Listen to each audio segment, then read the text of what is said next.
Bueno, arrancamos. Buenas tardes. Desde ya, por supuesto, a todos, gracias por venir para esta presentación del IPOM, que es la última del año, la de octubre. Como ustedes saben, una semana después de que se conoció el número de inflación de septiembre, que claramente no fue el que esperábamos.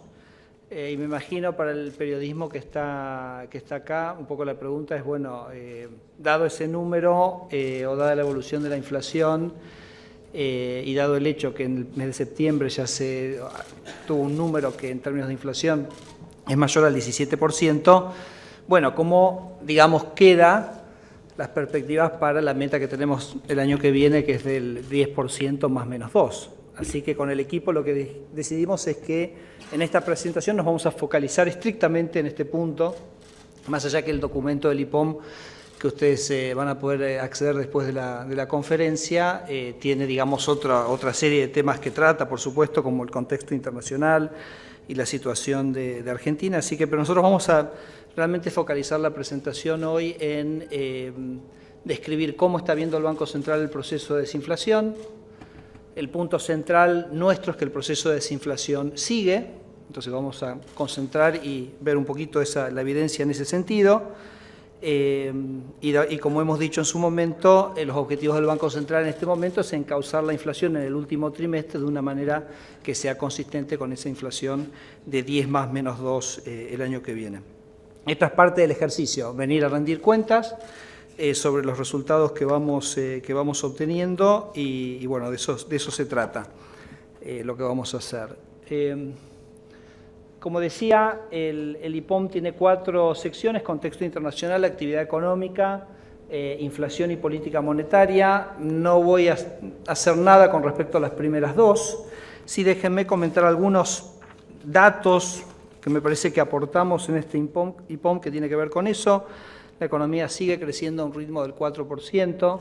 Creo que es interesante, ya entrando en el quinto trimestre de crecimiento, que ese crecimiento ha sido realmente muy homogéneo a lo largo de estos cuatrimestres. Yo creo que eso en gran medida se debe sí a algo de lo cual es responsable el Banco Central, que es el tipo de cambio flotante. El tipo de cambio flotante actúa de alguna manera ayudando a la economía a absorber los shocks que recibe de afuera.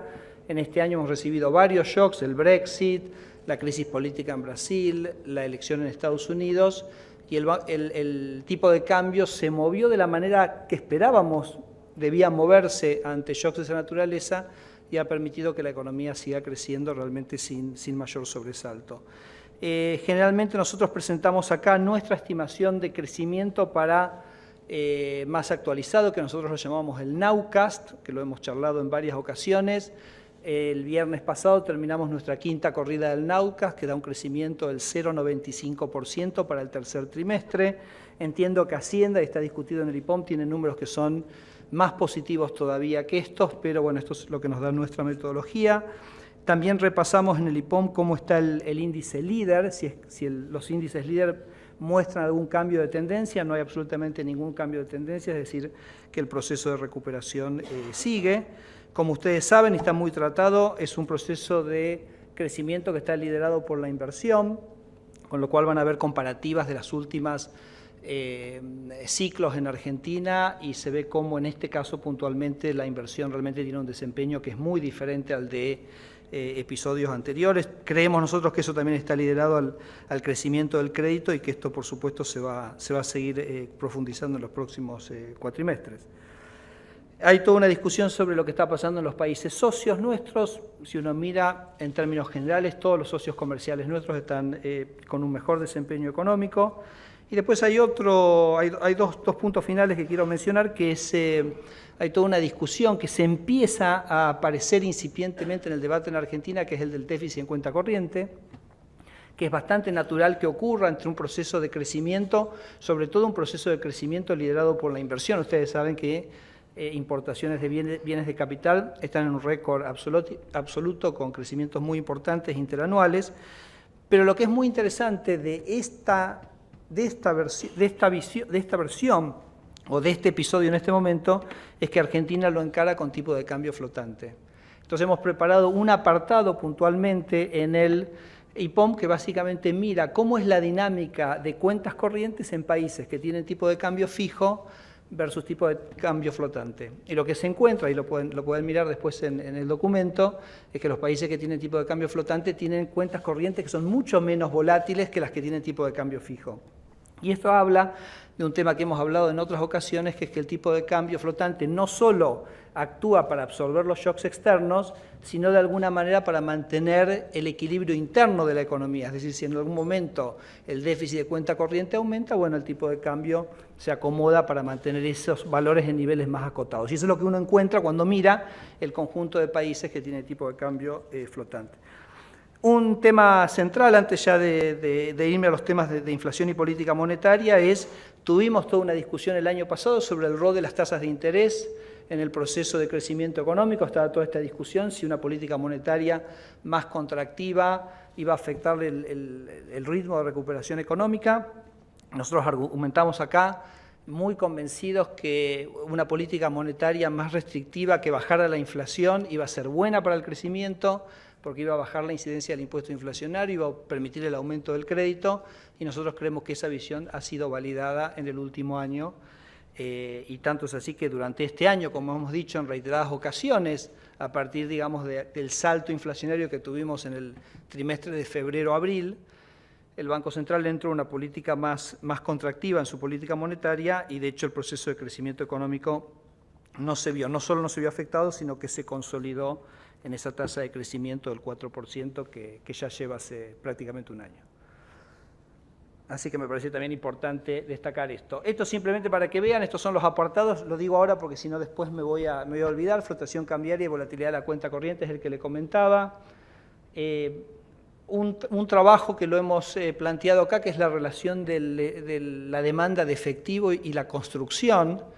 Hemos encontrado que a medida que la construcción aumenta, esto hemos hecho un estudio de muchos años, cada vez que la construcción aumenta la demanda de efectivo, probablemente porque sea una actividad que tiene quizás algún sesgo mayor hacia la informalidad, pero es interesante porque la demanda de efectivo este año ha tenido un patrón que ha sido relativamente atípico respecto a los últimos años, y esto permite explicarlo.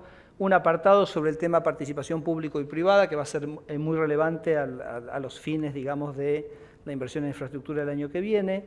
Pronósticos con modelos de frecuencia mixtas, esto es más para los colegas economistas, que son básicamente cómo uno pronostica la inflación usando datos que tienen distintas frecuencias, un poco técnico, pero simplemente lo menciono. La experiencia de metas de inflación en Israel, que es muy interesante repasarla porque de alguna manera comenzó y tuvo muchas de las características que tuvo Argentina, es decir, empezó con una inflación muy alta, en una economía con un déficit fiscal muy alto, entonces repite muchas de las características, entonces repasamos ahí la experiencia. Y después el último es una primera incursión nuestra en Big Data, que es básicamente un análisis del mercado inmobiliario a partir de búsquedas en Internet. Entonces me parece que también aquel que esté más cercano a ese sector puede verlo. Bueno, vayamos entonces a lo nuestro, que es cómo está viendo el Banco Central la inflación y la política monetaria. Aquí voy a arrancar primero con este gráfico que muestra la inflación, el nivel general. Este es básicamente el número central que determina la pauta inflacionaria, y esta es la inflación por trimestre. Es decir, esto básicamente nosotros en estos IPOMES vamos viendo cómo va evolucionando la inflación por los trimestres correspondientes. 2, 1, 8, 1, 7, es decir, que ha habido un proceso de desinflación que ha continuado de manera sostenida durante todo el año. Quizás la última caída no es la que nosotros hubiéramos querido, pero definitivamente es una tendencia de desinflación, como comentaba al principio. Y lo que es interesante es que se ven todas las regiones. Todas las regiones, ustedes saben que ahora tenemos en el índice nacional, está dividido básicamente en estas 6 regiones. En todas las regiones vemos en el interior del país, es decir, una vez que, digamos, las regiones que no son GBA y Pampeana, el noroeste, noreste, Cuyo y Patagonia, hay una desinflación que es un tanto más pronunciada que la que vemos en la zona de GBA y Pampeana, pero el nivel general está implicando una continuación del proceso de desinflación. Ahora bien, dicho eso, nosotros hemos hecho mucho énfasis en las últimas presentaciones de este IPOM sobre la inflación núcleo, que es la que de alguna manera da la tendencia más estable de qué es lo que está pasando con la inflación. Aquí lo ven básicamente desde el principio de la gestión, y nosotros veníamos hablando de la gran persistencia de la inflación núcleo, que se acaba, que lo hemos puesto con un solo decimal para ser un poquito más sencillo. Estos números no son exactamente iguales, de hecho durante este año viene cayendo, pero ustedes ven que quizás la característica más central de este gráfico es la persistencia de esa inflación núcleo, o sea que nos está costando bajarlo de manera más significativa. Quizás la buena noticia en este gráfico es que en el último trimestre la inflación núcleo se movió hacia abajo. Por supuesto no lo que estábamos esperando, pero empieza a moverse para abajo. Recuerden que el Banco Central profundizó su política monetaria más restrictiva por acá, por el segundo trimestre del año 2017. Por supuesto que la política monetaria actúa con rezagos. Quizás era natural pensar que este efecto se iba a poder ver recién unos meses después. Bueno, nosotros creemos que este 1,6 de la inflación núcleo en el tercer trimestre, que es, como ustedes ven, la más baja de la gestión, es el preludio de futuras reducciones que estemos viendo. Pero, sin embargo, para nosotros, para nuestro trabajo de equipo, lo que enfatizamos o lo que miramos o que lo que de alguna manera nos concentramos es que es demasiado persistente para lo que estábamos buscando. Esto es, acá lo tienen, el 1,7, el 1,6. También se genera una diferencia a través de las regiones, es decir, cuando uno mira las regiones que no son GBA y Pampeana, ve una desaceleración de la inflación núcleo que también es bastante más pronunciada. Así que simplemente lo damos como datos. Nuestros objetivos obviamente es la inflación nacional, como le corresponde al Banco Central, pero la evolución no es pareja. Acá tenemos la inflación núcleo, acá marcamos la inflación núcleo del cuarto trimestre del año pasado. Entonces lo que se ve es que en todos los casos estamos en niveles de inflación inferiores a los del cuarto trimestre del año pasado. En algunos casos más, en algunos casos menos, pero en todos los casos con este proceso de desinflación que continúa. Bueno, esta es otra manera de verlo que nos parecía interesante mostrarlos. Este es el promedio móvil de la inflación núcleo. Es decir, en cada momento toma el promedio de la inflación de los últimos 3 meses. Con lo cual vamos teniendo una medida de la evolución de esta inflación a medida que pasa el tiempo. Lo hemos hecho este gráfico desde el año 2013. Acá, digamos, estos 2 picos son los que corresponden, en este caso, a la devaluación del gobierno anterior. Esta fue la unificación cambiaria y fíjense cómo después se produce un proceso de reducción de la inflación núcleo, que claro, acá sobre el final tiene los menores valores que hemos visto en estos últimos años.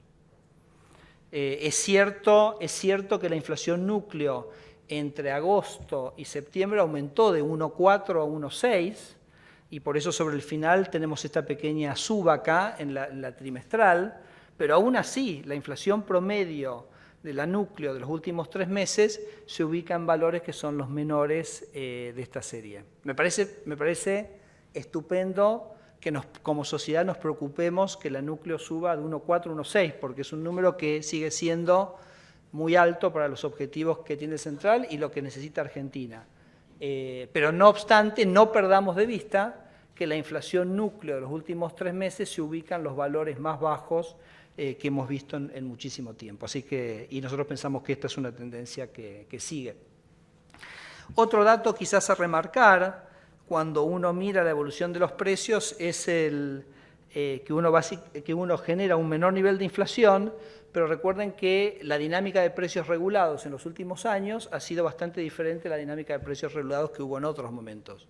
Hubo otros momentos donde hubo un proceso de desinflación, pero acá lo que estamos mostrando es la tendencia de los precios regulados y de los precios no regulados y del índice general. Hubo momentos donde se produjo una desaceleración por un retraso en los precios de los regulados, que no es el caso en la experiencia actual, es decir, que este proceso de desinflación que vemos acá, la línea azul, básicamente bajando, se produce, o mejor dicho, perdón, la verde, que es la del índice general, se produce a pesar de que sistemáticamente los precios de los regulados están creciendo por encima del nivel general. Entonces, simplemente para sintetizar, les he mostrado una serie de datos que cuando nos hacen salir del número puntual de un mes, porque claro, los números puntuales de un mes a veces suben, a veces bajan, y miramos el proceso con algún poquito más de perspectiva temporal, como es mirarlo trimestralmente, el proceso de desinflación del tercer trimestre ha continuado esta dinámica de desinflación que viene llevando ya en los últimos 14-15 meses. Un pequeño anticipo de octubre, que nos parece también importante mencionarlo acá. Acá voy a mostrar dos indicadores de alta frecuencia de los muchos que miramos. Uno es PriceStat, que es la línea azul, y el otro es la inflación. Cada uno de estos es la inflación del dato de cada momento respecto al mes anterior. Y los puntitos es de la consultora Ellipsis, que creo que también publica una inflación semanal y que creo que ustedes también la tienen. La de PriceStat también está disponible públicamente, excepto que una demora de 15 días. Acá les estamos mostrando los datos hasta ahora. De cualquier manera, déjenme decirles una cosa que bastante, me parece que es importante destacar, es que los datos de PriceStat y los mismos los de Ellipsis, que son los que marcan el precio en un momento del tiempo, típicamente son relevados por el INDEC con una demora promedio de 15 días. Porque ustedes saben que la metodología del INDEC es ir una vez por mes a cada negocio. O sea, tienen sus negocios y una vez por mes van y miran cuáles son los precios. Entonces, cuando un comercio sube el precio, puede ser que el relevador del INDEC vaya al día siguiente, entonces lo capta inmediatamente, o puede ser que vaya 30 días después y que recién lo capte 30 días después porque justo cambió el día después que había pasado por ese comercio. Con lo cual, en promedio, los datos del INDEC están o captan con 15 días de demora lo que vemos acá. Es decir, que si ustedes miran, por ejemplo, lo que está ocurriendo con PriceStat en este momento, que es básicamente una caída muy significativa, si ustedes se fijan, está básicamente en los niveles más bajos que hemos tenido en la serie. Esto el INDEC lo va a estar relevando en aproximadamente 15 días. Va a aparecer en los números del INDEC en promedio con un rezago de 15 días. Pero fíjense que los indicadores de alta frecuencia a veces son como bastante ruidosos. Por ejemplo, si uno mira Ellipsis, fíjense, todo septiembre estuvo muy bajo el indicador semanal. Por eso Ellipsis predijo un 1,3 de inflación en septiembre. El número que ellos dieron fue 1,3. Fíjense que PriceStat de alguna manera había subido a un número más alto. En este momento PriceStat tiene una baja muy significativa en octubre a los valores mínimos, mientras que Ellipsis, bueno, sigue ahí abajo, quizás con una pequeña tendencia. Pero esto es cuando nosotros hablamos en los comunicados de señales mixtas, es porque algunos indicadores nos indican para abajo, otros indicadores nos indican para arriba, y bueno, y tenemos que ser siempre muy cautelosos por ese motivo en la lectura de estos datos. Pero lo cierto es que de alguna manera, o quizás lo que queríamos compartir con ustedes, porque esto lo están viendo, es básicamente esta reducción en octubre, que básicamente lo que muestra es que, digamos, hay mucha volatilidad en las mediciones semanales y que entonces a veces uno lo tiene para arriba o a veces uno lo tiene para abajo, y eso también llama la cautela en la gestión del Banco Central, ¿no? Bueno, muy bien. Me pareció también interesante, nos pareció interesante compartir este gráfico con ustedes que muestra, por un lado, los movimientos del tipo de cambio y los movimientos de precios. Nosotros hemos hablado varias veces que nos ha sorprendido la velocidad con la cual, de alguna manera, se han desacoplado la dinámica de los precios del tipo de cambio.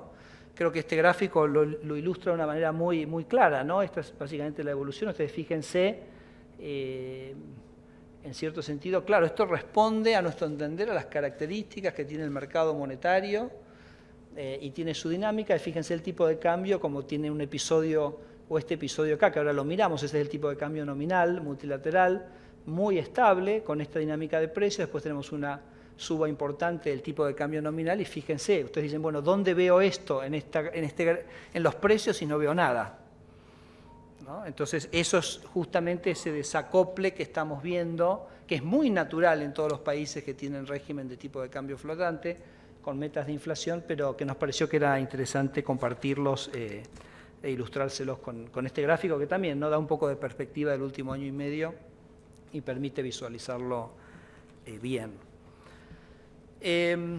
Bueno, por supuesto que nuestro objetivo es la inflación del índice de precios al consumidor a nivel general.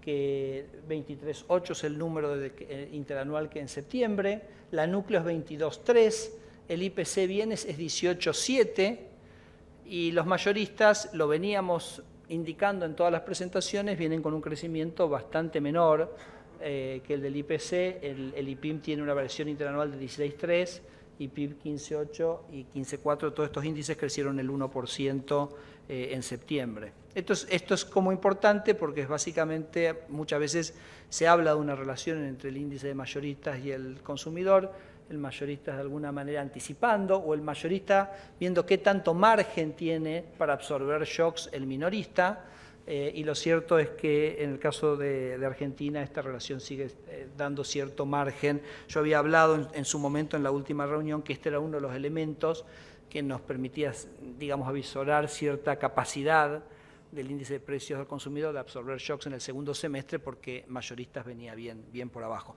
De hecho, esa diferencia se ha cortado un poco. Pero sigue mayoristas con registros significativamente menores al del índice de precios al consumidor. Me parece que eso es una buena noticia. Esto también es específico de septiembre, pero que nos pareció también interesante mencionárselos, que es la dispersión. Esto es en precios mayoristas, la dispersión de variaciones. Y es básicamente una estimación de la dispersión de las variaciones en cada uno de los meses. Cada uno de estos es una normal que básicamente representa estos parámetros de desvío estándar y media. Pero lo más interesante fue que fíjense que septiembre es la más ¿cómo se dice? La más concentrada. Cuando un proceso de desinflación se viene ordenando y se viene acomodando, todos los precios, no hay grandes desvíos, no hay grandes modificaciones, no hay precios que se mueven de una manera muy fuera del rango en el cual está convergiendo el proceso de inflación, y como eso se dio de una manera bastante significativa en el mes de septiembre, nos pareció que era interesante mencionarlo. Entonces, como ven, ha sido un proceso bastante gradual a lo largo del año. Bueno, expectativas es otro, así como tenemos el desafío de la inflación, tenemos el desafío de las expectativas.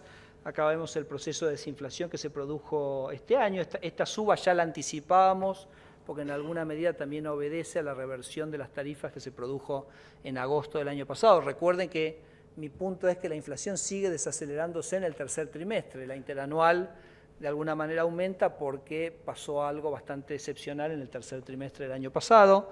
Estas en rojo tenemos las expectativas del mercado.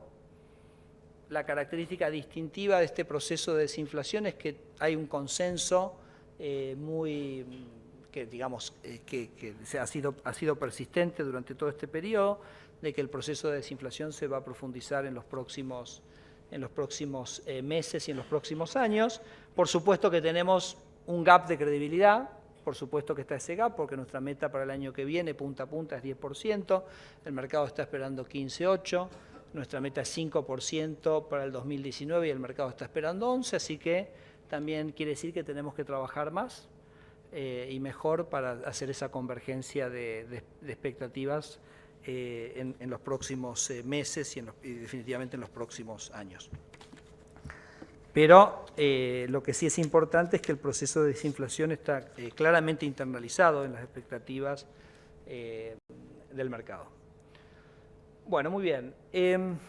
Nosotros en el comunicado del 12 de septiembre, que fue cuando salieron los números de agosto, con una inflación del 1,4 a nivel general y 1,4 para el núcleo, nosotros escribimos lo siguiente en nuestro comunicado de política monetaria. Porque el 1,4, bueno, escribimos lo siguiente: con el registro de agosto, la inflación acumula en el año un 15,4.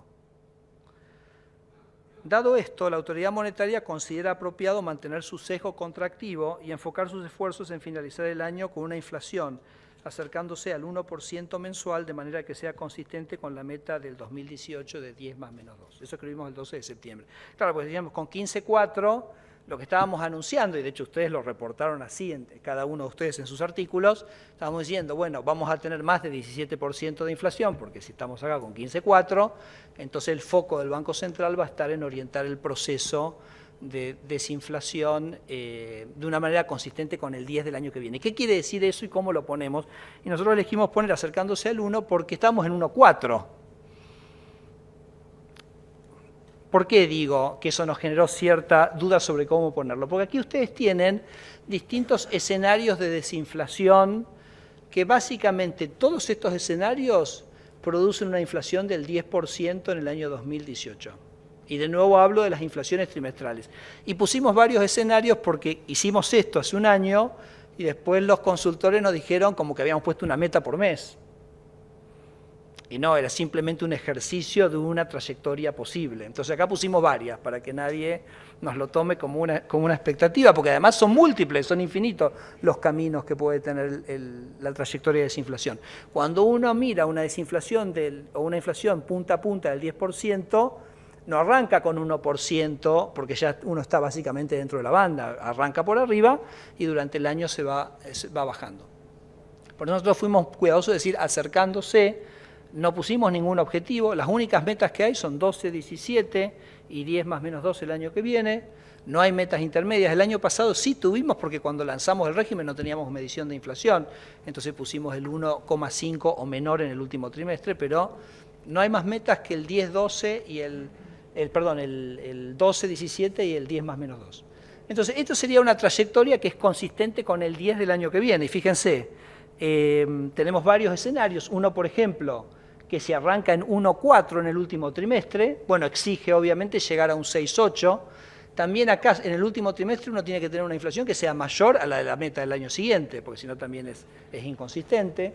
Si uno obtiene una inflación del 1,2 en el último trimestre, hay más margen para que la inflación sobre el final del año sea un poquito más alta y aún así cumplir el 10 interanual. Entonces, esto era un poco lo que tenía, por eso les digo, como estábamos en 1,4, no quisimos decir, y necesitamos 1,4 a fin de año, porque la lectura iba a ser, bueno, se sienten cómodos donde está, cosa que definitivamente no era el caso, entonces usamos esta redacción, pero esto claramente es un poco lo que teníamos en mente. Necesitamos una inflación que, por ejemplo, en estos rangos requiere una trayectoria de desinflación como la que está marcada en el mapa y que permite obtener el 10 más menos 2. Con lo cual, repito, quizás sí esto es lo que de alguna manera es lo que nos dejaría preparados o en el camino para ese objetivo de meta del año que viene. Bueno, muy bien. Dicho esto, entonces, que es básicamente lo que he descrito, es un poco los hechos de dónde estamos y los objetivos y las expectativas, paso entonces a las acciones.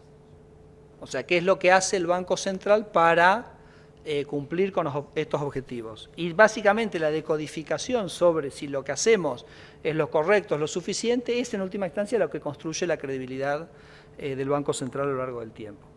Entonces nosotros habíamos hablado mucho en los encuentros anteriores, sobre todo en el último. Ustedes se acuerdan nuestra interpretación de por qué la inflación se aceleró en el periodo febrero-abril de este año, y eso nosotros lo asociábamos a un relajamiento excesivo de la política monetaria, que de alguna manera había sido durante gran parte del segundo semestre y que había continuado en enero-febrero de este año. Que se ve acá, ¿no? Se ve, fíjense, la línea punteada, que es la tasa real sobre la inflación. Fíjense cómo había tenido una caída bastante significativa. Esta caída significativa implica un relajamiento de la política monetaria. Recuerden, en un momento el tipo de cambio estaba totalmente planchado, identificamos eso como que no había presiones. En febrero nos dimos cuenta que sí, efectivamente había habido demasiado relajamiento, y entonces decidimos, arrancando, lo anunciamos a fines de febrero y arrancando en marzo, empezamos un proceso de restricción de la política monetaria que yo diría básicamente duró el resto del año. Y lo vemos acá, ¿no? Es un proceso que implicó en abril una suba de la tasa de política monetaria. Fíjense que las expectativas de inflación fueron convergiendo a la baja. Entonces la combinación de la suba de la tasa de política con la reducción de la expectativa de inflación hizo que la tasa de interés real esperada ex ante subiera. subirá de manera significativa. Ahora voy a mostrar un segundo gráfico que lo muestra de manera más clara, pero es una combinación de dos efectos. Una tasa de política monetaria que se mantuvo luego de una suba estable durante el año en un contexto de baja de inflación. Y repito, nosotros lo evaluamos en función del proceso. Cuando la inflación dio 1,4, la núcleo a nivel general, nos parecía que no estaba la evidencia suficiente como para decir bajamos. De la misma manera que si un mes da 1,9, tampoco uno responde, como dije la semana pasada, espasmódicamente a un número puntualmente, sino que hace una interpretación del proceso de desinflación. ¿Qué es lo que nosotros decimos? El proceso de desinflación sigue. Es cierto que sigue a un ritmo que no es el que nosotros queríamos. Entonces esas serían dos afirmaciones claras que me parece que es de alguna manera lo que es el consenso del equipo del Central. Acá ustedes lo que ven es el aumento de la tasa de política monetaria, pero claro, uno permanentemente tiene que evaluar este aumento en la tasa de política monetaria. ¿Es suficiente o no es suficiente? Recuerden que esto tiene rezagos. Siempre hablamos de la metáfora de que esto es como manejar un auto, que cuando uno gira, por ejemplo, sube la tasa, el auto gira a las 7 cuadras. Entonces hay que ver dónde está uno a las 7 cuadras y ver si el giro ese fue lo suficientemente cerrado, lo suficientemente abierto, con lo cual tiene que darle alguna madurez a los movimientos que hace para que justamente puedan cumplir su propósito. Como ustedes ven, el Banco Central durante este año fue de alguna manera consolidando esa situación de mayor restricción monetaria. Lo que está después de la pequeña interrupción en la serie es lo que espera el mercado hacia adelante, porque eso lo podemos computar a partir del REM, de la expectativa de tasa de interés, la expectativa de inflación. Entonces el mercado de alguna manera piensa que el Banco Central va a persistir en esta situación hasta definitivamente hasta que la inflación baje. Pero esto han sido nuestras acciones. Y nosotros decimos nosotros nos dimos cuenta en febrero, actuamos en marzo y hemos sido bastante consistentes con ese proceso. Por eso, en alguna medida, también es cierto que la inflación a partir de mayo tuvo una baja bastante significativa y bueno, es un proceso que monitoreamos permanentemente. Bueno, como ustedes saben, el instrumento de política monetaria es el corredor de pases. Esto me quiero detener un minuto porque hay un par de cosas que se escriben que me parece que vale la pena que aclaremos. No voy a mirar a nadie en particular. Este es el corredor de pases de un día. El objetivo de la política monetaria es mantener las tasas de interés dentro de esos corredores, el de un día y el de 7 días. Un dato. Ustedes ven este gráfico acá, ven cómo la tasa de interés se ubica dentro del corredor. Si hiciéramos este gráfico y se los mostrara para el año 2014, 2015, 2013, la escala tendría que ser 10 veces más grande. Hay banqueros acá, porque el call se iba a 45 y al día siguiente estaba en 15. Imposible tener un crecimiento del crédito con esa volatilidad de las condiciones monetarias, porque el banquero lo que necesita es tener cierta estabilidad, cuánto cuesta el dinero y la estabilidad que tiene el costo del dinero, que por supuesto podrá ir cambiando con las condiciones, pero que tiene que tener una idea, para hablarlo de manera sencilla, dónde está parado. Y no se puede saber dónde se está parado si el call vale un día 45 y al día siguiente vale 15. Y eso es un cambio de las condiciones de funcionamiento del mercado crediticio que para nosotros está en el centro del crecimiento del crédito de los últimos meses. Entonces, lo digo como un pie de página, pero me parece que es importante destacarlo. Entonces, fíjense, nosotros acá es lo que yo decía que fue el momento de relajación excesiva. No sé si ven cómo la tasa de interés tocó el corredor, el piso del corredor. El corredor de pases funciona, o sea, los pases funcionan cuando la tasa de interés tocan los bordes. Si hay mucha liquidez, por ejemplo acá porque habíamos comprado muchos dólares al Tesoro, la liquidez empujó la tasa hacia abajo, entonces empieza a actuar el corredor absorbiendo liquidez en la base del corredor y aumenta el nivel de pases. Si por algún motivo la tasa toca el corredor superior, o sea que la tasa de interés empuja para irse por encima del corredor, aparecen los pases activos. Es Y el costo del fondeo en el mercado para un banco está superior, viene al Banco Central y viene la ventanilla de pases activos, que ahora voy a mostrar que este año empezó a usarse también en algún momento. Entonces, lo que nosotros hicimos, empezando, como les decía, a principios de marzo, fue decir, vamos a corrernos adentro del corredor. Vamos a subir la tasa yendo adentro del corredor. Vamos a subir la tasa moviéndonos del piso al centro del corredor o a algún lugar del corredor. Y para eso los bancos centrales hacen lo que se llama operaciones de mercado abierto. Esas operaciones de mercado abierto, el 60% de los bancos centrales del mundo lo hacen con bonos del Tesoro. Por ejemplo, la Fed la hace con bonos del Tesoro y el 40% de los bancos centrales del mundo lo hacen con papel propio, que sería el caso de Argentina, estaría en este 40%.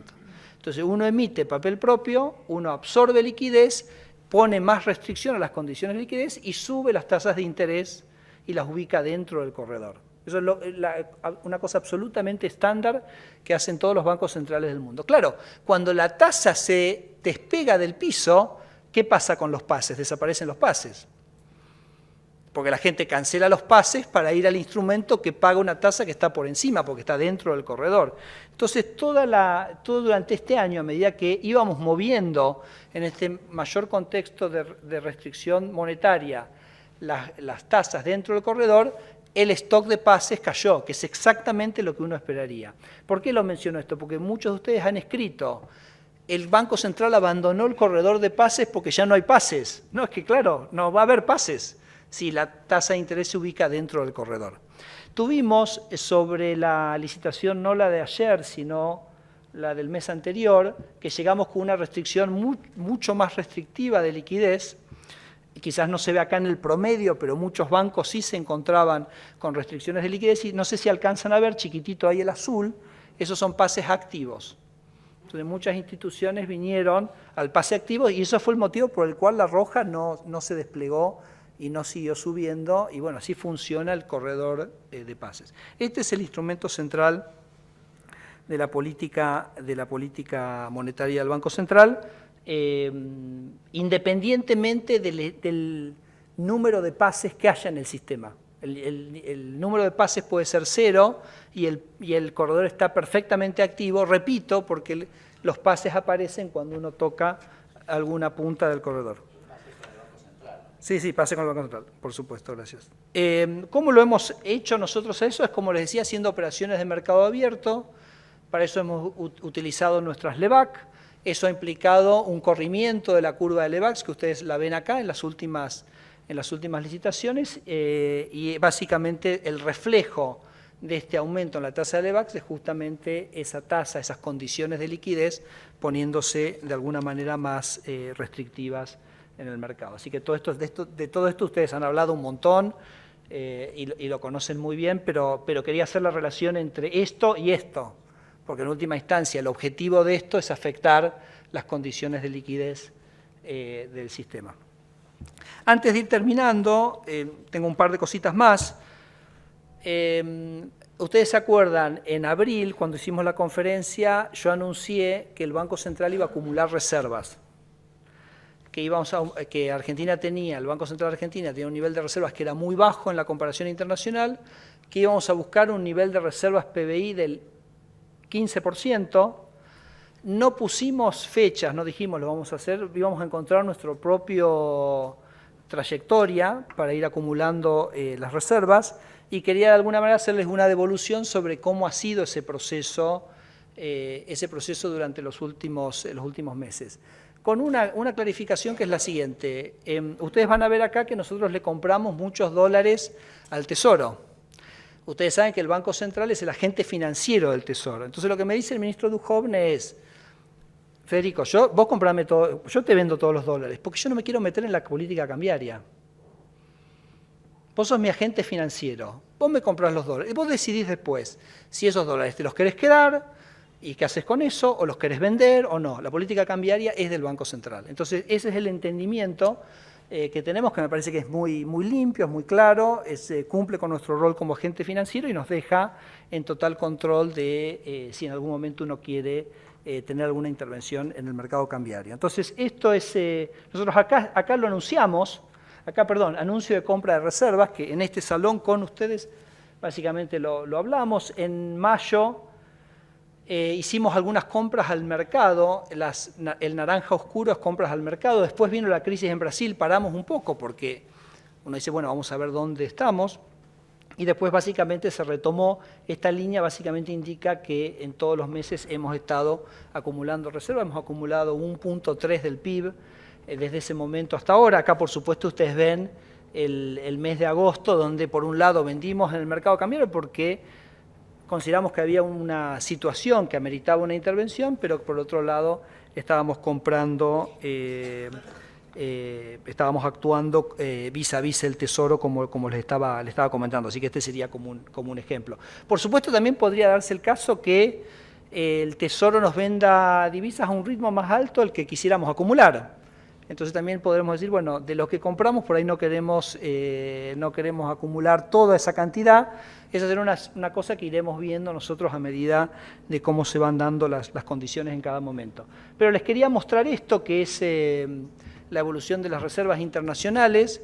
Realmente ha sido muy, muy significativo la recuperación de reservas internacionales. Esto es muy importante ahora en la próxima placa, cuando analicemos el tema LEVAX y el tema de la hoja de balance del Banco Central.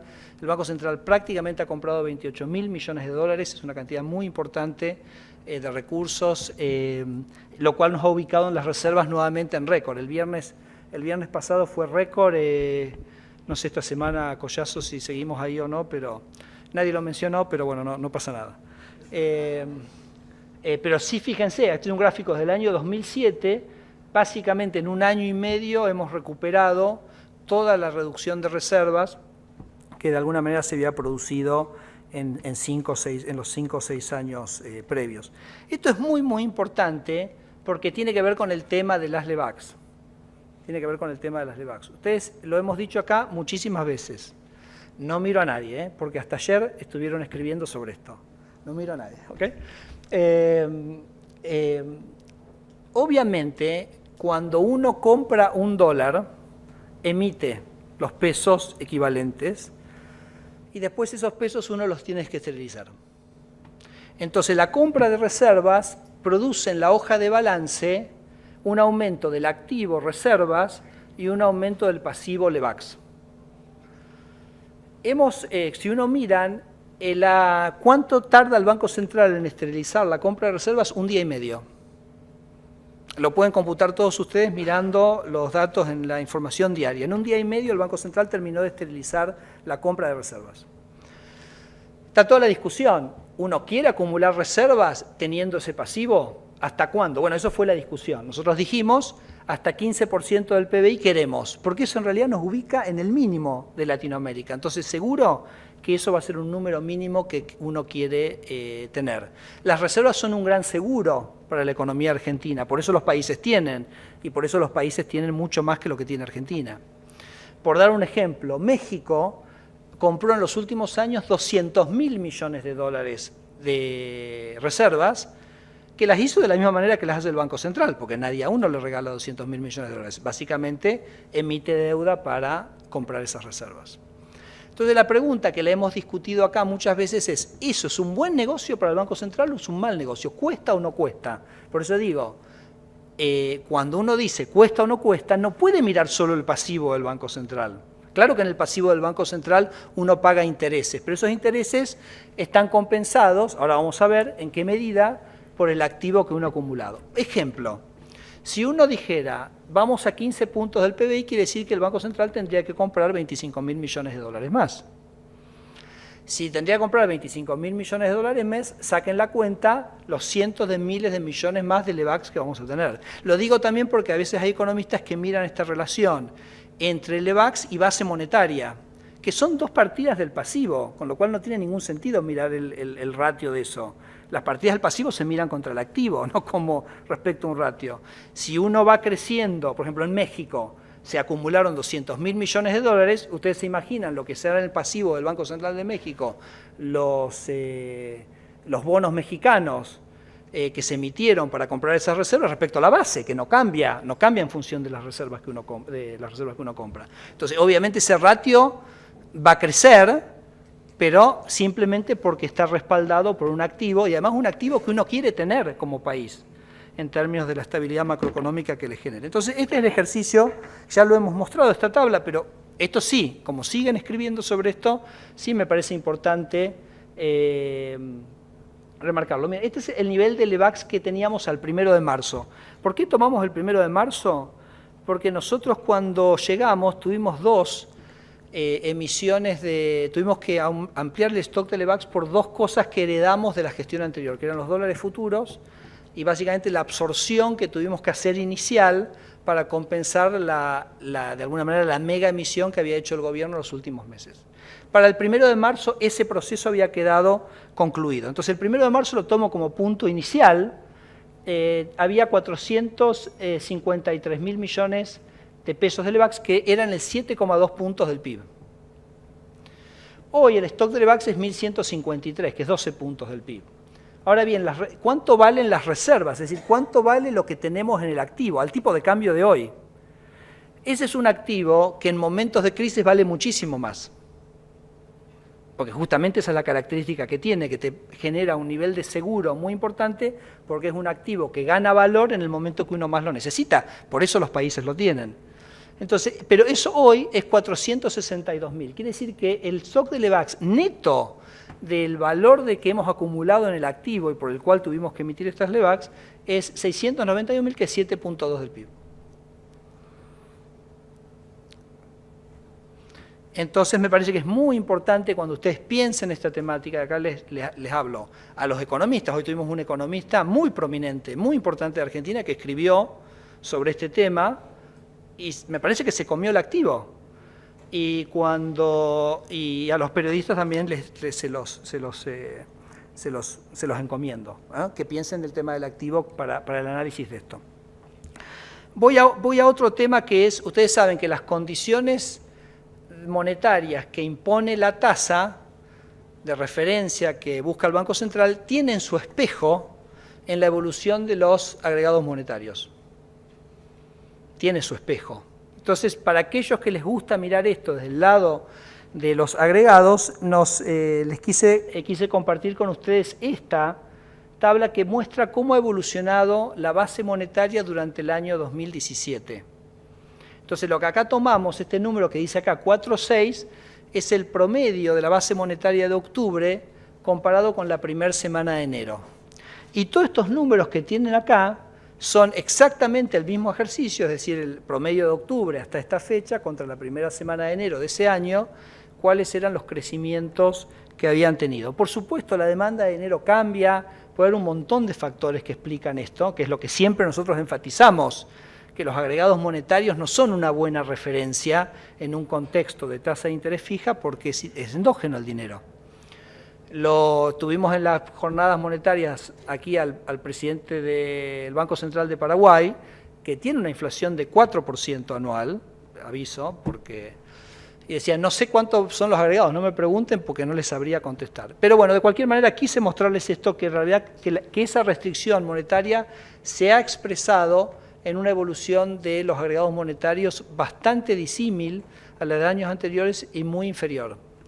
Este año, en octubre, la base monetaria es solo un 4,6 superior a la primera semana de enero y fíjense que no tenemos años de los últimos en los cuales hemos tenido un crecimiento de los agregados monetarios tan pequeño. Incluso el año 2016, que fue un año de fuerte caída de los agregados monetarios en la primera mitad del año, para esta época del año estábamos con un crecimiento de los agregados de 13% y estamos en 4,6.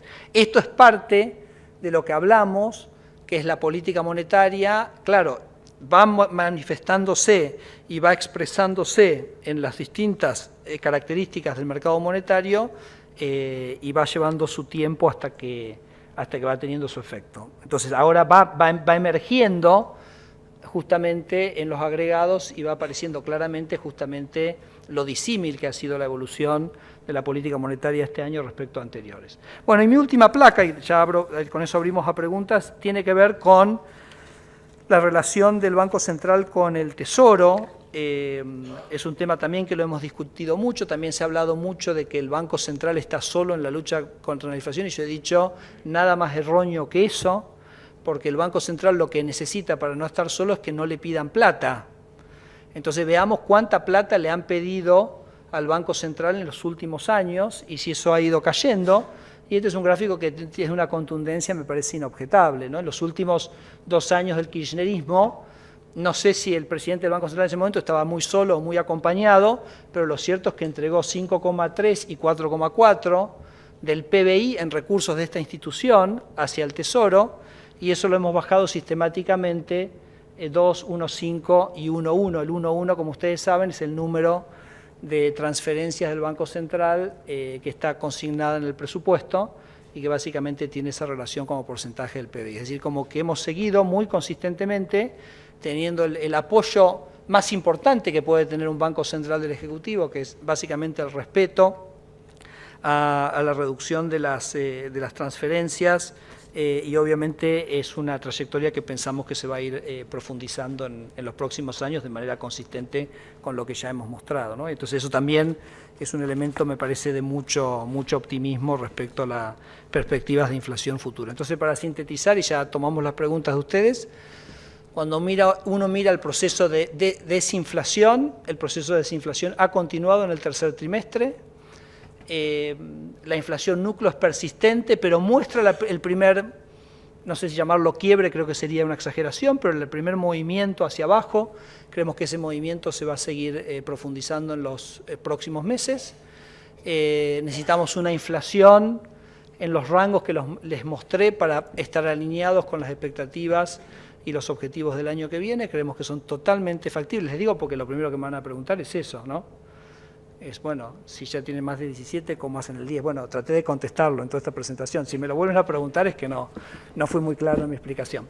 Pero estamos muy confiados que ese va a ser el caso y seguiremos siendo consistentes como hemos sido hasta ahora. En febrero nos dimos cuenta que la trayectoria de inflación era superior a la que buscábamos.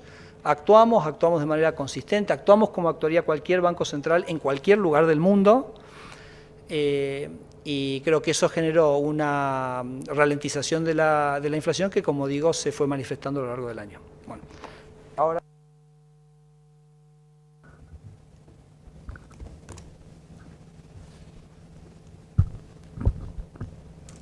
Buenas tardes, Marcela Pagano del diario Clarín.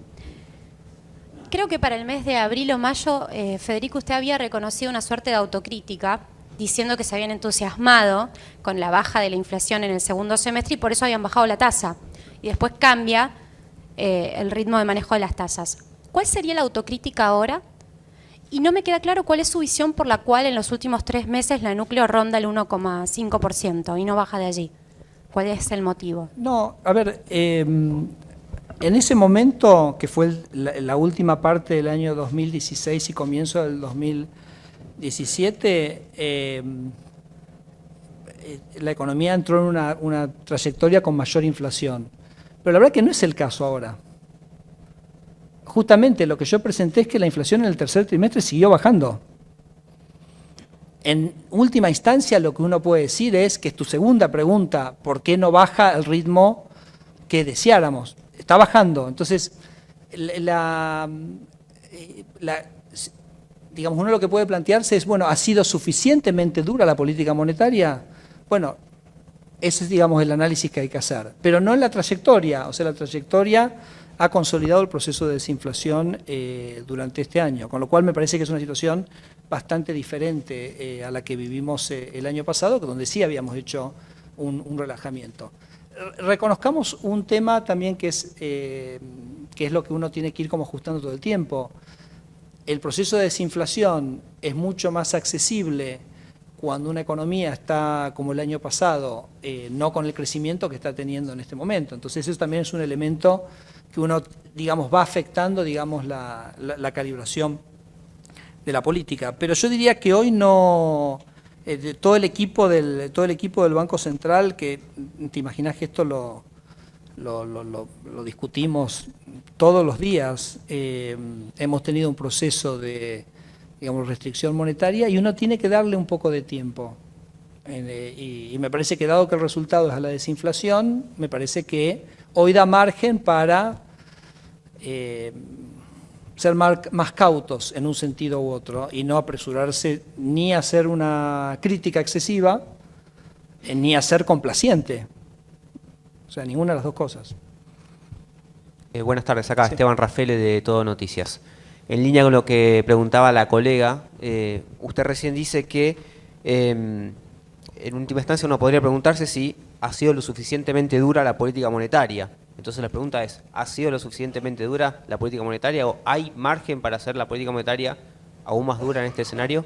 Digamos, repito, esto tiene rezagos. Entonces uno tiene que ir evaluando permanentemente el contexto, la evolución de los precios, la velocidad de la desaceleración. Por eso digo que me parece que es muy importante analizar los procesos con una perspectiva temporal un poquito más amplia y no mirar, bueno, un mes fue 1,4, el otro mes fue 1,9 y entonces uno reacciona a esas cosas que son muy de corta frecuencia y como les mostré en los indicadores de alta frecuencia que tienen mucha volatilidad y mucha dispersión a veces entre ellos mismos, ¿no? Entonces me parece que es una cuestión de análisis. Y es una cuestión de evaluación permanente que hace el Banco Central. Lo cierto es que en agosto estábamos con una inflación del 1,4 que nos dejaba bastante razonablemente bien parados para encarar la meta del 10 más menos 2 del año que viene. Bueno, después septiembre no fue el número que esperábamos, entonces habrá que ver ahora cómo viene octubre. Yo les estaba justamente mostrando que los preliminares de alta frecuencia de octubre lucen bastante interesantes, no vamos a concluir nada todavía. Con lo cual es un proceso en el cual uno tiene que ir actualizando su visión permanentemente. Buenas tardes, soy Pablo Wende de Infobae. En la conferencia de Fiel mencionaste la cuestión salarial, que no se le dio demasiada importancia, pero parece que fue bastante relevante ese comentario. Acá me dice Enrique Sebach, ex Fiel, que se acuerda. Me gustaría que elabores un poquito al respecto, sí. Porque ahí lo que mencionaste es, si la política salarial no acompaña, no va a ser fácil el 10%. No hay que mirar para atrás, sino que mirar para adelante. Sí, no, ahí lo que más planteé es cómo tenemos que medir la política salarial, que en realidad uno tiene que ver el salario real durante la vida del contrato paritario, porque uno a veces hace una diferencia respecto del aumento puntualmente, y eso depende de cuánto se hace. Por ejemplo, la construcción este año hizo aumentos que eran mucho menores que los del año anterior, pero los hizo mucho más juntos, mucho más rápidos. Entonces terminó teniendo un aumento muy importante del salario real este año, a pesar de que quizás por el número nominal. Entonces digo, tiene su complejidad, entonces mi comentario en esa conferencia tenía que ver con eso. Pero yo diría lo siguiente, que yo creo que el tema de la negociación salarial quizás ha sido uno de los grandes éxitos del régimen de metas de inflación, porque Pablo, recordá a principio del año que veníamos con una inflación bastante más alta que aquella en la cual se cerraron los acuerdos paritarios de este año. De hecho es un tema ¿y eso por qué fue? Eso fue porque de alguna manera se coordinó con la inflación futura y se coordinó en torno a la meta, quizás no exactamente en el nivel de la meta, y ahí entra el cálculo que me parece que es importante clarificar. Pero en realidad creo que fue un éxito del régimen de metas de inflación la coordinación. De hecho hay una sección en el IPOM que revisa los acuerdos salariales. Como vos sabés que en este caso, en muchos casos se hicieron con una cosa llamada la cláusula gatillo para preservar el salario real, para decirle coordinemos, pero nadie quiere bajar el salario real. Entonces coordinamos. Si el Banco Central cumple, fenómeno, y si el Banco Central no cumple, se compensa, que me parece que es un acuerdo bastante interesante y que me parece que ayudó muchísimo en ese contexto. Entonces, pero lo que muestra el IPOM es que gran parte, la mayoría de los acuerdos salariales, mírenlo, no van a gatillar la cláusula gatillo, porque los aumentos de inflación que va a tener durante años son menores que los que se acordaron. Así que yo creo que el año pasado fue exitoso. Me parece que ahora tenemos una meta muy clara, por eso creo que está ahí puesta ahí atrás, y esperamos que este año ocurra algo parecido. Por supuesto, esto no es algo que lo decide el Banco Central, pero me parece, repito, que perfectamente Argentina puede repetir lo que hizo el año pasado y que le permitió a Argentina crecer al ritmo del 4% este año,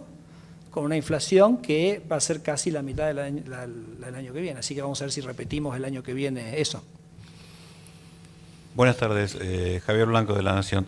¿Cómo explica la creciente brecha de credibilidad con el mercado? Es decir, porque esa brecha que había, que tendía a caer hace 6 meses, vuelve a ampliarse consistentemente en los últimos meses. Es decir, cada vez hay más desconfianza respecto a la posibilidad de cumplir las metas que plantea. ¿Y cómo cree que estas expectativas pueden jugar, por ejemplo, en la gente que tomó crédito indexado?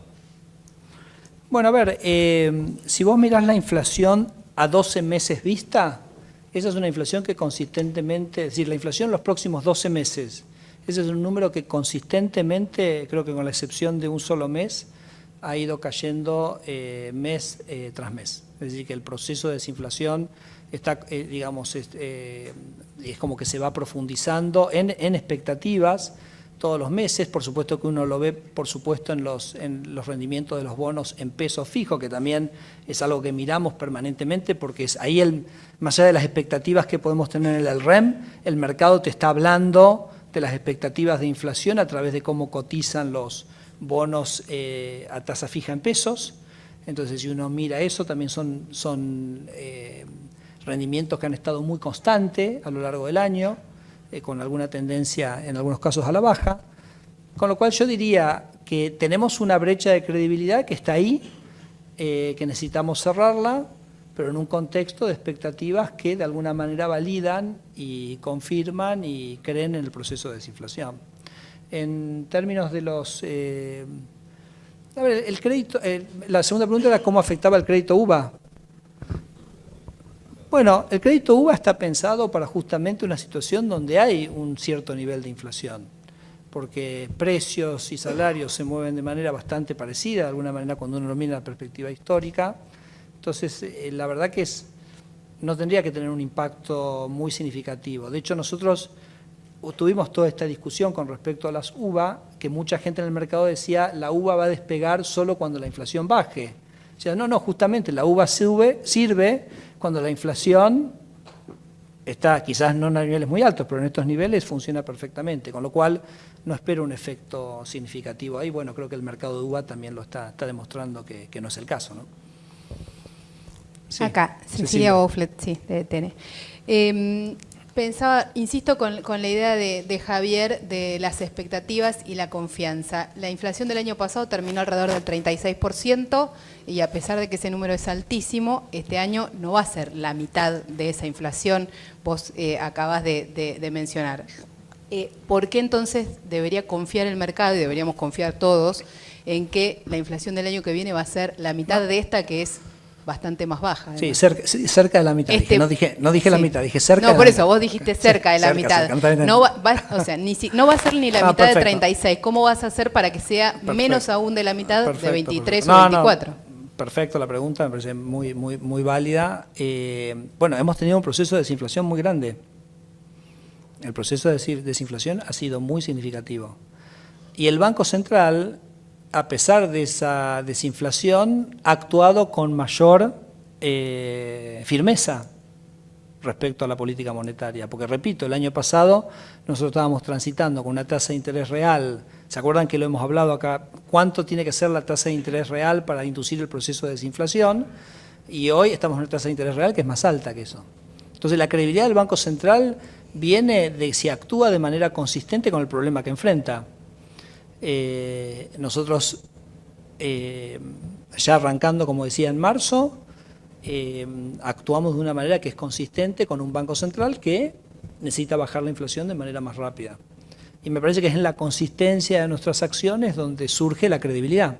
Y de hecho la credibilidad, repito, está ahí, porque nadie está dudando que el proceso de desinflación en Argentina va a continuar. Y va a continuar de una manera muy significativa, a niveles de inflación que Argentina no ve hace muchísimos años. Entonces diría, bueno, quizás no nos creen en un 100%, pero claramente la dirección está muy firme y es nuestra tarea ser consistentes para que efectivamente podamos ir acercando esas expectativas a los objetivos.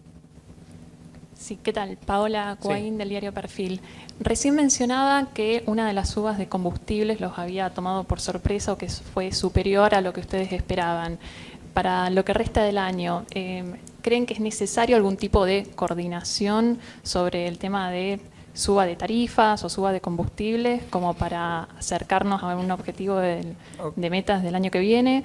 Y la segunda pregunta tiene que ver con reservas, justo con el anuncio de que se intentaban aumentar los niveles de reserva. También se había dicho que se iban a tratar de invertir para tener un mayor rendimiento.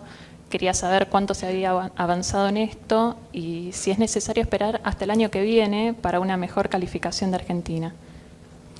Bueno, eso último, claro, ojalá lo pudiéramos decidir nosotros, pero... No, a ver, creo que no mencioné la palabra combustibles en mi presentación, digo, simplemente. Lo que sí mencioné es una cosa que sí me parece que es importante, que mostraba el gráfico de cómo en algunos momentos los regulados habían sido pisados y en otros momentos los regulados crecen. Y cómo en realidad el resto de los bienes, o sea, la evolución de los regulados afecta el crecimiento de los precios del resto de los bienes. Doy un ejemplo. Si uno no pisa los regulados, probablemente el resto de los bienes no crezcan en inflación tanto. Porque cuando al pisar el valor de los regulados, libera ingreso para ser gastado en los otros bienes, entonces esos bienes crecen. Entonces hay como, cuando uno mira el impacto de los regulados sobre la inflación, tiene que verlo en un contexto genérico. A la postre, no quizás en el mes que se producen los aumentos de regulados, pero a la postre, cuando uno lo mira en una perspectiva de 6 meses, de 12 meses, es bastante, de alguna manera se diluye el efecto, y en realidad lo que termina prevaleciendo son las condiciones monetarias que impuso el Banco Central. Con lo cual, me parece más allá que, por supuesto, en nuestras proyecciones para el año que viene tenemos incorporado lo que van a ser aumentos de regulados, que por supuesto van a ser de una dimensión totalmente diferente de lo que hemos vivido en los últimos años, porque ustedes, digamos, los aumentos han sido significativos, y que me parece que hacen el panorama de inflación en lo que hace regulados mucho más manejable que en el pasado.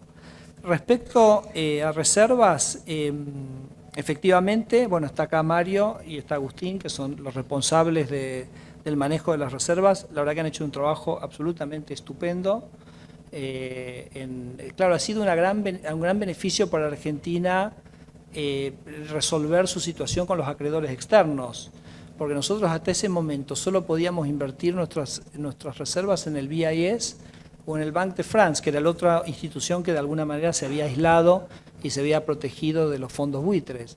Una vez que esa restricción no existe, nos permite a nosotros desplegar una batería de otras alternativas que en definitiva lo que ha permitido aumentar es el rendimiento de las reservas en aproximadamente 1,5 puntos, que es un número muy, muy significativo considerando el valor que tienen las reservas nuestras para invertir, que están cerca de los 35.000 millones de dólares. Entonces, saquen el valor. De hecho, hay un post, si lo pueden ver en el blog del Banco Central, que lo escribió Mario, que básicamente dice, ¿cuál es el valor presente de esta mejora en la capacidad, este aumento en los ingresos que obtengo por hoy poder invertir mejor las reservas? Y es un valor muy, muy significativo. En algunos escenarios más significativo de lo que se le pagó a los holdouts. Entonces se da una cosa como bastante sorprendente, que es simplemente que el Banco Central haya tenido la capacidad de invertir mejor sus activos, de alguna manera compensó aquel pago, dejando el resto de los beneficios para la sociedad, ¿no? Entonces, yo la verdad que celebro el trabajo que hace este equipo, que realmente es muy, muy profesional, y bueno, y seguiremos, digamos, bueno, no sé, respondiendo a cualquier otra pregunta que tengas al respecto, pero esos básicamente los números que tenemos a esta altura. Sí, Randy Stañaro de Tiempo Argentino. Usted respondió y de alguna manera desestimó los comentarios y las críticas que hay sobre la emisión del EVAX. Sí. La consulta es, ¿por qué cree usted que hay tanto interés o tanto foco sobre eso de parte de los medios especializados e incluso de los economistas? En algún momento se hablaba de déficit fiscal y había cierta preocupación en torno a eso. Entonces quería saber cuál era su reflexión sobre ese tema. No, me parece que la respuesta es que históricamente el Banco Central hace mucho tiempo que no está en un proceso de acumulación de reservas de manera esterilizada. O sea, no estamos acostumbrados a que esto ocurra. Lo que ocurría históricamente era que el Banco Central le transfería recursos al Tesoro, que los podía esterilizar o no, pero no había nada en la hoja de balance del otro lado. Entonces uno tendría a decir, bueno, estas LEVAX es un problema porque no hay nada del otro lado. Pero lo que quiero decir es que esto no es la situación que es actual, pero que hoy gran parte de la acumulación de LEVAX es justamente para comprar un activo. Y avisamos de que vamos a comprar más de este activo, porque hemos dicho que queremos ir a 15 puntos del PBI. Entonces, la cuenta que hay que hacer es la que yo hacía allí, en la tabla que está en la presentación y que está en el IPOM, que es, bueno, a ver, este activo, ¿cuánto vale? Entonces creo que simplemente por una cuestión de que Argentina no tiene tanta experiencia con un proceso de acumulación de reservas de la manera que lo estamos encarando, pero que repito es que es absolutamente estándar, 300.000 millones de dólares en Brasil, 200.000 en México, 120.000 millones en Sudáfrica, tuvimos al presidente del Banco Central de Perú el otro día, acá 75.000 millones de dólares, todos números muchísimo más grandes que los que en los que nos hemos embarcado nosotros e incluso los que estamos postulando nosotros. Entonces me parece que es interesante ir a ver esas hojas de balance, esos bancos centrales, ver cómo les fue, y en todos los casos se da una cosa parecida a lo que yo mostré acá, que es que básicamente el costo del carry de las LEVAX que se utilizaron para comprar reservas de alguna manera se emparda a lo largo del tiempo. Pero creo que la respuesta es esa. Sí. ¿Qué tal? Buenas tardes. Melina Manfredi, El Cronista. Dos preguntas. Una respecto de LEVAC. Después de varias licitaciones de estirar plazos, ir descomprimiendo los vencimientos, ayer más del 50% estuvo otra vez en el plazo más corto. ¿Cómo interpretan eso? ¿Les preocupa o no? Ustedes dirán. Sí.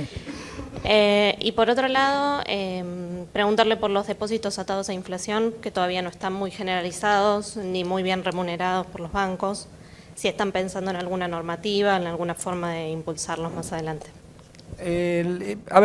Ayer hubo un pequeño cambio, pero creo que fue, corregime Agustín, de 46 a 54, más o menos. ¿Me puedes decir que estoy equivocado? O sea, de 46 a 54, o sea, no es un cambio tampoco muy significativo. Me parece que eso es un número que tenemos que acostumbrarnos, que puede ser un poquito más, un poquito menos. No me parece que en ese número y en esa veo un cambio realmente muy significativo. Por supuesto que el hecho que nosotros hayamos aplanado algo la curva generó un estiramiento en los plazos y los vencimientos. Me parece que eso no vino mal tampoco, pero repito, no. De hecho, el vencimiento de noviembre, creo que ustedes lo escribieron hoy, el vencimiento de noviembre va a ser todavía más bajo que el que tuvimos en octubre, ¿no? Así que en ese sentido, si había alguna intención, digamos, de alguna manera bajar ese monto, eso también vuelve a darse en noviembre. Los depósitos en UVA tienen una característica que nosotros la impusimos cuando arrancamos con las notorias, que tienen encaje cero. Ya está, no hay mucho más para hacer. Me parece que esto de alguna manera va a arrancar cuando los bancos sientan la necesidad de salir a buscar liquidez. Algunos movimientos en este sentido ha habido. Creo que es toda una discusión, porque en realidad el depósito en UVA es un depósito para que la gente ahorre a largo plazo. Yo estoy convencido que el argentino está deseoso de encontrar un mecanismo de ahorro que le proteja en valor real su ahorro. El dólar, por ejemplo, no resulta hacerlo, porque el dólar tiene unos movimientos en su valor real que son muy significativos. Te puede ir muy bien, te puede ir muy mal. Entonces la gente lo que más quiere es decir, bueno, estos son mis ahorros de largo plazo y sé que su valor está preservado, y para mí el instrumento UVA es muy significativo. Si eso es un plazo fijo a 6 meses, si eso es un fondo común de inversión que vende activos en UVA, que le da liquidez al individuo que lo tenga y que lo pueda tener, si es lo que yo creo que es el instrumento más atractivo que debieran desarrollar los bancos, pero bueno, se ve que ellos no, habrá que ver, que es la caja de ahorro para niños en UVA, poder volver a decirle a nuestros hijos: ahorren, te ayudo a ahorrar para cuando seas grande, con una perspectiva de 10 o 15 años, que es otro instrumento que también lo creamos, que se llama la cuenta, ¿no? Cuenta de ahorro. Cuenta de ahorro que ya se ofrece en algún banco. Sí. Y sobre los depósitos de UVA, vimos movimientos en el último mes de al menos 4 bancos subiendo la remuneración al depósito en UVA. O sea que, evidentemente, esto que describe Federico está empezando a pasar. Y otra cosa también que vimos por primera vez es depósitos en UVA de empresas. Un banco puntualmente hizo varios muy significativos, también fue un desarrollo relativamente novedoso del mes, ¿no? Pero me parece que eso tendrá que ir desarrollándose naturalmente. Nosotros, y bueno, a su tiempo. Sí. Liliana. ¿Qué tal, Federico? ¿Cómo te va? El tipo de cambio. Y obviamente. Pero no te lo voy a preguntar porque no me lo vas a contestar, entonces te voy a hacer Pero otra tengo algo para decirte al respecto. Ah, bueno, entonces contestame sobre el tema del tipo de cambio. No, pero hacé la otra, ya la sabés. Hacé Pero la otra es, ¿en cuánto estimás la compra de reservas para el 2018? Este año nos diste una franja y ya señalaste que más o menos la están cumpliendo. ¿En cuánto estimas la compra de reservas para el 2018? No, del tipo de cambio te digo lo siguiente, ya que me lo ibas a preguntar, por eso que me anticipé. Es un clásico. La semana pasada estuvo la conferencia de IDEA y se hizo una encuesta a los empresarios sobre cuáles eran los problemas que encontraban más acuciantes. Bueno, toma nota el Banco Central, porque los empresarios dijeron que creo que el segundo tema, si no el primero, era bajar la inflación. O sea, porque bajar la inflación es generar el marco para que se pueda trabajar. Más allá que, como digo, estamos en niveles de inflación que son los más bajos en bastante tiempo, me parece fantástico que esté focalizado, que se comparta que ese es un problema central. ¿Vos sabés que en esa encuesta nadie contestó el tipo de cambio?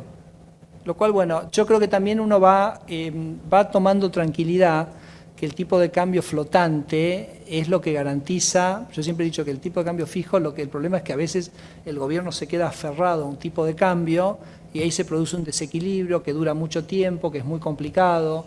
Eso es lo que no puede ocurrir con el tipo de cambio flotante. Y me parece que de alguna manera, por la experiencia que hemos ido viviendo en el último año y medio, es como que uno empieza a tener más tranquilidad con ese tema, porque sabe que en el momento en que eso tenga que moverse, se tiene que mover. Punto. Ese es un comentario, la respuesta que me había preparado para tu pregunta. Y la segunda, que es reservas, la verdad que no hemos puesto un cronograma de tiempo para la compra. Estamos convencidos que queremos tener más reservas. Ese 15% implica 25.000 millones de dólares más que tendríamos que comprar todavía. Ese es el número. Ese nos llevaría a 15 puntos del PIB respecto a lo que tenemos ahora. Pero no te lo acoto al año 2018. Lo iremos haciendo al ritmo. Lo que yo les mostré hoy es que en todos los meses hemos ido acumulando un poco, algunos más, algunos pocos, algunos menos, y bueno, lo iremos viendo a medida que pasen los meses. Bueno, muchas gracias. Perdón, antes que se vayan, les quiero mostrar esto, que es, bueno, el cronograma lo van a tener, que son las 4 presentaciones del IPOM del año que viene, las 2 presentaciones del informe de estabilidad financiera y las fechas en las cuales se van a publicar el informe sobre bancos y el informe monetario mensual, los comunicados de política monetaria, es decir, toda la comunicación del Banco Central y sus conferencias de prensa están en este cronograma para que ya los puedan ir anotando. Bueno, muchas gracias.